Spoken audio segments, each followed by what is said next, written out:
Hi folks, Harry here, and today I'm going to be discussing with you the pros and cons of longer versus shorter Stephen King books. So whether you're a fan of Stephen King's bigger works or his shorter works, I think we can all agree that Stephen King has a writing style that can suck us right in and is completely unescapable. So today I'm just going to be discussing with you some of the pros and cons of longer and shorter Stephen King books and giving you examples for each point that I give. One quick disclaimer before I start this video, I have not read every single Stephen King book, so if I bring up a point and you think that there's a book that I have not mentioned that goes very well with that point, please let me know in the comments down below. Hi guys, I'm quickly interrupting this video to let you know that 61% of people who watch my videos are not subscribed to the channel, so make sure you smash that subscribe button and please turn on post notifications so you get notified every single time I upload a new video. Thank you. So without further ado, let's just get right into the video.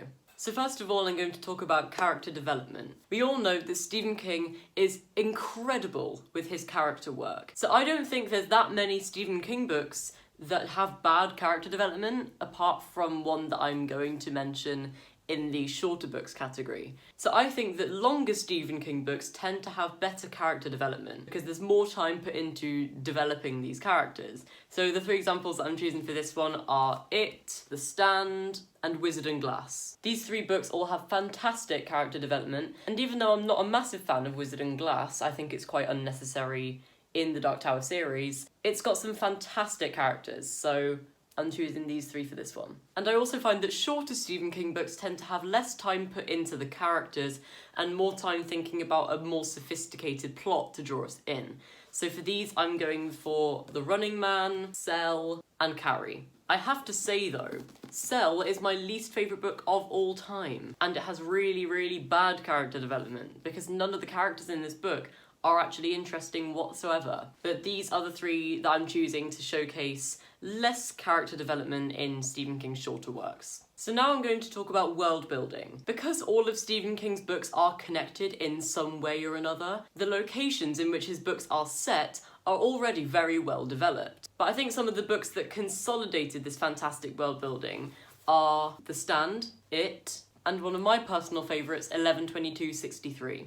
Interestingly enough, 11/22/63 and It are both set in Derry, Maine, but I think that both of these books bring something different to the town. And Stephen King's shorter works, unless they've already had books set in the location that they are also set in, have generally pretty poor world building. So for these, I'm going to go for Carrie, Dinner, and Cujo. Although I do have to say, with these books, they don't really need much world building because the story is so fantastic within them. I love all three of these books. But in general, I do think that Stephen King's bigger books do tend to have the advantage when it comes to world building. So now I'm going to talk about plot. In general, I think that because they're longer, Stephen King's longer books tend to have more developed plots because that's just how books work. The more writing that there is, the more likely you are to be able to understand the world that they are set in. And I think that the best examples of these would be 11/22/63, The Stand, and The Wolves of the Calla. In my opinion, those books just feel more fleshed out and have a far better and more sophisticated plot.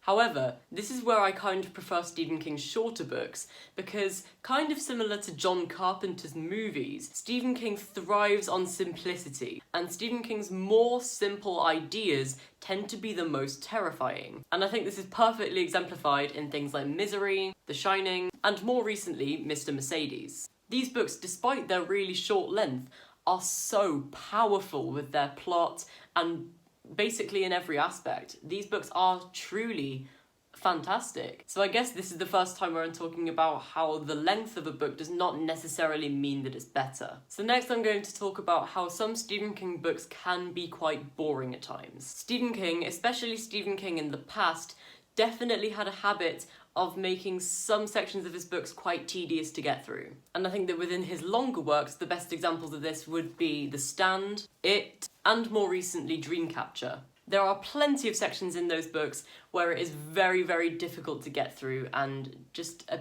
bit of a pain. However, in his shorter books, I think that Stephen King tends to completely eradicate the boring parts. So I think the best examples of this in his shorter works would be The Long Walk, Pet Sematary, and Misery. These are 3 books where I feel like there's not a wasted word in them, and they are entertaining and thrilling from start to finish. So the next thing I'm going to talk about is something quite simple, and it's just that longer books take longer to read. So if you have less time on your hands, books like It, Needful Things and The Stand might not be for you because they take a lot of work to get through and to read and enjoy. However, some of Stephen King's shorter books like Misery, Gerald's Game and The Green Mile are perfect examples of how some Stephen King books are not at all a drag to get through. Some people might disagree with me here when I'm talking about Gerald's Game, but I personally think that this is a very thrilling book, and it did not take me that long to read. But at some point in my life, I have read these books relatively quickly. So next I'm going to talk about wasted and unnecessary scenes. There are a lot of scenes and moments in Stephen King books where you're thinking, why is this here?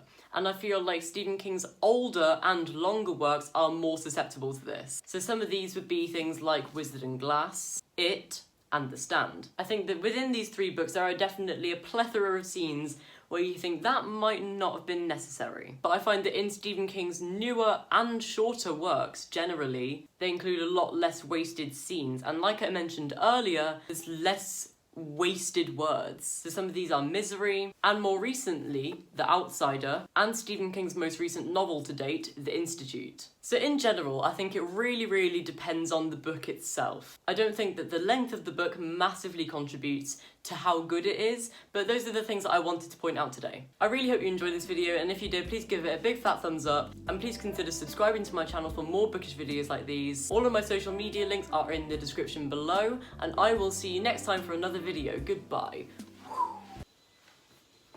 Dad! Making a video, would you mind doing that later? Okay, no problem. Thank you.